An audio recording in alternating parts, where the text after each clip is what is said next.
আজি মই সমূহ অসমবাসীক এটাই কথা ক'ব বিচাৰিছোঁ, সকলোৱে যাতে প্ৰতিজ্ঞা কৰে, জুবিনদাৰ জ্বলি থকা চিতাখনক চাই সকলোৱে যাতে প্ৰতিজ্ঞা কৰে, সকলোৱে যাতে মনত ৰাখে, যেতিয়ালৈকে জুবিনদাৰ সঠিক মৃত্যুৰ তদন্ত নকৰে আৰু যেতিয়ালৈকে জুবিনদাৰ মৃত্যুৰ লগত জড়িত থকা প্ৰতিজন মানুহে শাস্তি নাপায়, তেতিয়ালৈকে কোনো পাহৰি যাব নালাগে।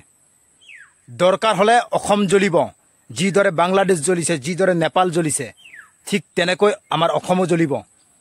সেইবাবে মই প্ৰতিজন অসমীয়াকে, প্ৰতিজন অসমবাসীকে, প্ৰতিজন জুবিন প্ৰেমীক ক'ব বিচাৰিছোঁ, এই জ্বলি থকা জুবিনদাৰ এই চিতাখনৰ কচম খাওক, যেতিয়ালৈকে জুবিনদাৰ সঠিক মৃত্যুৰ তদন্ত নকৰে। আৰু ইয়াৰ লগতে অসমৰ মুখ্যমন্ত্ৰী মাননীয় হিমন্ত বিশ্ব শৰ্মা ছাৰক মই ক'ব বিচাৰিছোঁ, যদি আপুনি বিচাৰে তেতিয়াহ'লে জুবিনদাৰ মৃত্যুৰ লগত জড়িত থকা প্ৰতিজন মানুহক অতি সোনকালে শাস্তি দিব পাৰিব।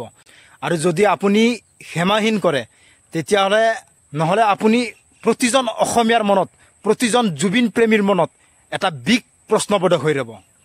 কিয়নো মৃত্যু এদিন সকলোৰে হ'ব, মৃত্যু এদিন মোৰ হ'ব, মৃত্যু এদিন আপোনাৰো হ'ব। সেইদিনা কিন্তু আপুনি কোনো এজন অসমীয়াক আপোনাৰ ওচৰত বিচাৰি নাপাব, কোনো এজন অসমীয়াই আপোনাৰ ওচৰত থিয় নহ'ব।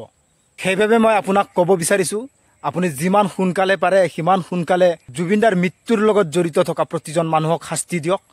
তাৰ পিছতহে অসম শান্ত হ'ব, নহ'লে কিন্তু অসম জ্বলিব, এইটো 100% গেৰেণ্টি। অসমৰ প্ৰতিজন মানুহে জানে, অসম চৰকাৰ তথা হিমন্ত চৰকাৰে যদি বিচাৰে, এক সপ্তাহৰ ভিতৰত তাৰ মৃত্যুৰ লগত জড়িত থকা প্ৰতিজন মানুহকে আনি অসমত শাস্তি দিব পাৰে।